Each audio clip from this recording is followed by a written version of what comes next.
Okay, students, good evening. Today, let us discuss about organizational structure. So, when we start discussing about organizational structure, naturally, we remember many organizations. So, for example, you are aware about many organizations. In fact, you can name a few. For example, we can name Tata Motors as an organization. We can name Bajaj Auto as an organization.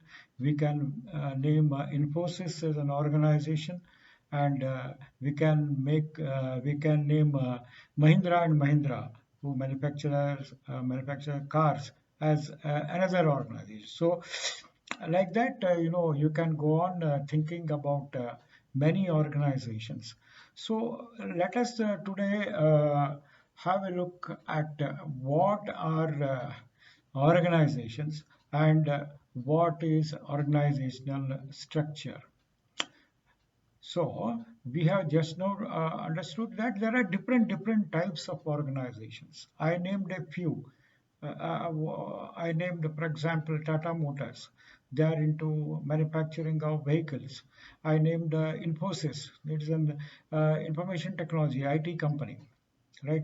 Like Bajaj Auto, they are into manufacturing various motorcycles, that is two-wheelers. So there are various types of organizations. So let us now try to understand what is this organization, because before coming to organizational structure as such, we need to understand basically what are organizations. Right. So you can see various types of organizations existing in today's world. That's just like, just I named a few organizations. So you can also, uh, for example, take a few seconds and write down some of the organizations that you know, some three organizations that you can write down, right? So now when we come to organization, then naturally the one question comes as to what are organizations. As you can see, you might have written the names of a few organizations. So as you can see, these organizations contain, a lot of people. Contain in the sense many people are working in these organizations. So again, I will ask you, what are these organizations? These organizations, and why these organizations are necessary. First of all, you understood that in any organization, many people are working, at least two or more people are working in an organization. This is the first requirement of an organization. Please remember, at least two or more people. I cannot sit in a jungle alone, or I cannot climb a mountain, sit on the top of the mountain, and say that I am the organization. So at least two or more people are required. As we discussed, whether it's Tata Motors, Bajaj, Infosys, Wipro, more than two people are there. So they are organizations. But the next question comes as to why organizations are required. And along with that comes, what are these organizations?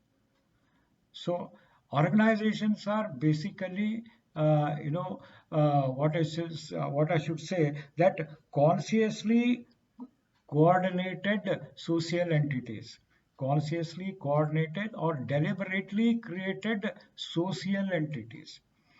So here what we have to understand is, organizations cannot don't come into an existence on their own. They have to be deliberately, consciously coordinated and deliberately created. Somebody has to create. They don't come up on their own. Like you see many grass growing here and there in your garden. It comes on its own. The grass and the weed and some plants come on their own. Organizations, in case of organizations, it will not happen like that. Organizations are consciously coordinated and deliberately created social entities. Point number one.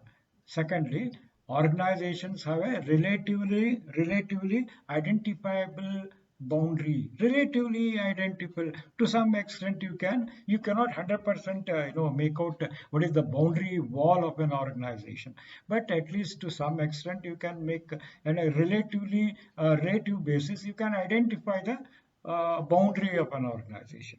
Okay, so and also an organization functions on a relatively continuous basis. Not totally, I cannot say an organization totally permanent, but it is a relatively permanent basis with a relatively identifiable boundary. So organizations are consciously coordinated, that is deliberately created social entities. Social entities means organizations exist in societies. They have a relatively identifiable boundary. They function on a they function on a relatively continuous basis. Relatively continuous basis. And one more very important thing about organizations is organizations have goals. In fact, I should say organizations have a set of common goals. Some people call them as objectives also. So, for the time being, you can understand that organizations require two or more people.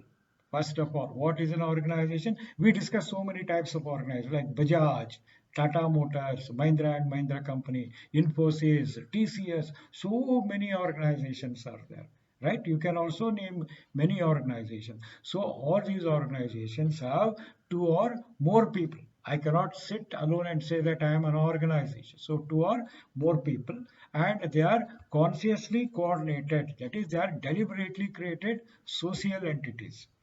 They have a relatively identifiable boundary and they function on a relatively continuous basis. And most importantly, organizations have a common set of goals. That is very important to achieve. Each and every organization has a common set of goals or objectives to achieve. So this is basically we can understand as to what are an organization. So I hope you have understood what are organizations. Now let us come to see why organizations are required, right? So to understand why organizations are required, I will put this question in a different way. The different way is what is the importance of an organization? Instead of asking you why organizations are required, I will put it in this way. That is why or what is the importance of having an organization? You can take a few seconds by pausing this video, and don't look at this video now. Right now you can pause it and write down around 3 to 4 points mentioning about the importance of organizations. In other words, mention 3 to 4 points about why organizations are required, why we should have the organizations in the first place. That is, what is the importance of organization. We can pause the video and write around 3 to 4 points. Okay, so come back now. So why organizations are existing, or what is the importance of organizations? As we understood, organization have set of goals or set of common goals or objectives to achieve. That means organizations are basically existing here to make use of the resources available, so that by utilizing those resources a value can be created. Value in the sense profits can be generated. How profits can be generated? All organizations make use of various resources. You take, for example, Tata Motors company. Okay, what are the raw materials? What are the raw materials? They take various types of, basically, they require this land, they require money. Okay, they require capital.